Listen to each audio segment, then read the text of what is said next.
All right, guys, now we're going to pick back up with lesson 12.2. On Monday, I gave you guys a video just going through these, I guess you could think of them as warm-up questions, and a little delta math just to kind of sharpen up those factoring skills. And then today we're actually going to utilize those skills so that we can take expressions that look like this, which remember are called rational expressions, and put them in their simplest form. So we're not going to do every one of these problems because these videos are getting to be a little more lengthy than I would like. So I'm just going to pick and choose like maybe one or two from each section. The first section here, you'll notice that all of these rational expressions have monomials in them. And we know that monomials can't be factored. So really with this situation, you're just going to jump right in and kind of treat this the same way you would treat like the fraction 2/4. You would reduce both the 2 and the 4 by a factor of 2 to say 1/2. The only thing that we additionally need to think about here, in addition to like the 42/7 and what we can divide each of those numbers by, what can we do with the variables? So I would focus on one thing at a time. So I would always go with the numbers to begin with. So 42 and 7 both are evenly divisible by 7. So if you imagine dividing 42 by 7, let's get this back here, 42 divided by 7 will get you a 6, so that turns into a 6. And then 7 divided by itself is a 1. So that takes care of reducing the numbers. We now have a 6 over a 1 or just a 6, depending on whether we need that one or not. And then x squared divided by x. Here's how I would think of this. That's like x times x, that's x squared, over just an x. You can cancel the x's in pairs. And by cancel, again, what we really mean is they turn into 1. So like that x right there divided by that x is a 1. And 1 times the x that's still there would really just leave behind an x. And because that x is in the numerator, that means that this is gone, and now that's just x to the first power. So you can see all we have left up top is 6 times x, and on the bottom we have a 1. That still leaves behind a 1. 1 times 1 is 1. So 6x over 1 is just 6x. Let's jump down here to part D. 19 over 76, let's start with the numbers again to begin with. So I'm thinking 19 since it's prime, that's the only possibility. And if I do 4 times 19, 4 times 10 is 40, 4 times 9 is 36, 40 and 36 do add up to 76.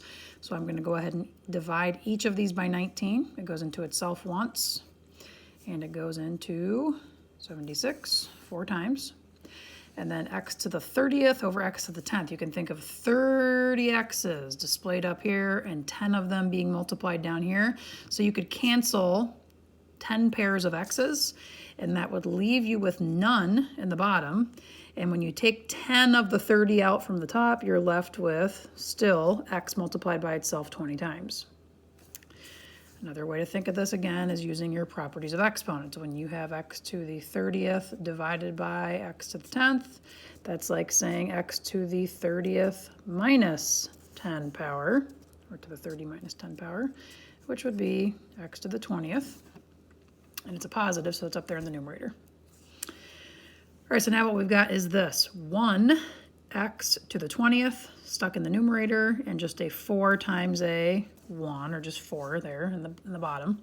So we have x to the 20th here over just the number 4. So both of these are examples of rational expressions in which you just have monomials as those polynomials that are sitting in the numerator and the denominator. All right, next level would be, and we're just going to do one of these, where you've got to incorporate some of that greatest common factor type of factoring. So looking at B, the denominator is once again a monomial. Can't do anything with that, but what we are going to try to do with this binomial is see if we can factor it. So the first thing we would always check for is a greatest common factor, or a GCF, and I'm noticing that 3 is a factor of 12, so I can definitely take the 3 out. And then I have an x squared and I have an x here, so that means I can take out x to the lowest power, so x to that first power. So 3x is the GCF of this binomial expression. And then once I factor that out, I would have left 3 divided by 3 is 1, and then x squared divided by x would be x, so 1x is just like an x. Positive divided by positive is going to be another positive. 12 divided by 3 is 4. X divided by itself is 1, and 4 times 1 is just 4. So we've now taken this numerator from its standard form into its factored form. And the reason we're doing that is because we want to see whether or not the numerator has any factors in common with the denominator. So that is all over that monomial factor of 9x.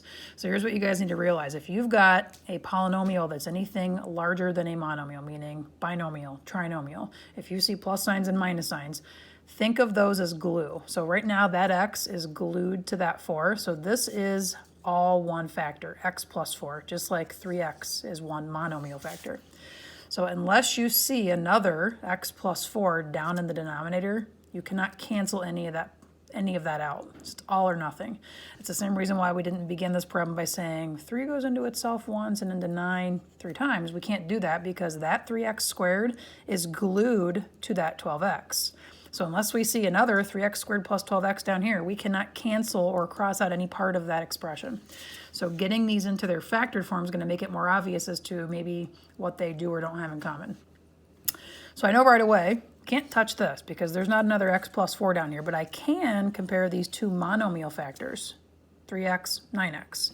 So that should kind of, if you ignore that x plus or that 4, that should kind of remind you what we just did up there in that first row of problems. 3 goes into itself and into 9, so that would turn into a 1, that would turn into a 3, and then the x's, think of them as just canceling or divided by itself as 1. So 3x over 9x really just turns into 1/3. And 1 times anything is that thing. So we'd have the quantity of x plus 4, take or leave the parentheses if you want, over just now a 3. And that would be the simplified version of that expression. So again, for you to simplify these rational expressions, the first thing you need to do is you need to factor. And once you factor, then it's going to be apparent whether or not you have any common factors between the polynomials. And it kind of makes sense. In factored form, you can clearly see what the factors of those polynomials are and then cancel anything that they have in common. All right, last page. We are not doing anything down there, so that's all crossed out. I'll give you like a bigger view here. So we're just going to take a look at A and C from this section. So here you'll notice in the directions that we are going to be using the factor sum method, and that's because all 4 of these problems, I'll save these for you to maybe work on your own, have trinomials with a leading coefficient of 1, both in the numerator and the denominator. So again, you can't do this. You can't say, oh, x squared over x squared, those cancel. You cannot do that. X squared plus 3x minus 4, that is all one thing. That plus sign and that minus sign glue all 3 of those terms together. So unless you have another x squared plus 3x minus 4 down here somewhere, you cannot cancel any part of that out. So what we're going to do again is we're going to try and factor everything that we can. So if I use the factor sum method on this, I'm looking for factors of -4 that add up to 3. So I'm thinking +4, -1. So I'm going to take this thing and rewrite it in its factored form. So the binomial x plus 4 multiplied by the binomial x minus 1 is the factored form of the numerator of this expression.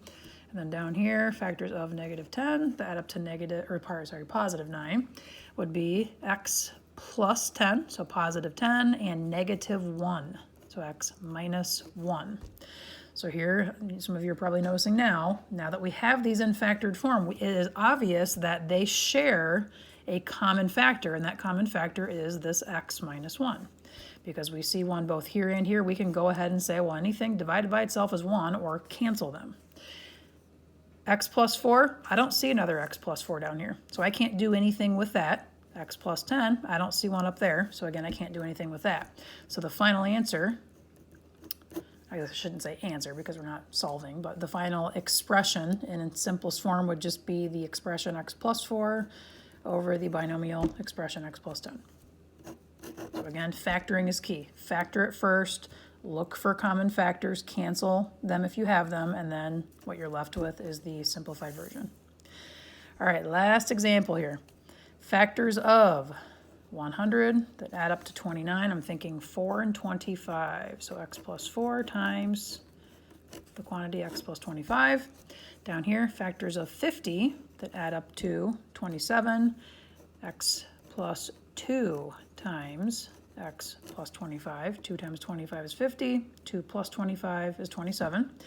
And then again, now that I have factored both of those trinomial expressions, I can see that they share a common factor of that x plus 25, so I can go ahead and cancel that out. These don't match each other. I can't just cancel the x's, and I can't reduce 4 and 2 by 2 because, again, it's all or nothing. Those two things are glued together by that plus sign.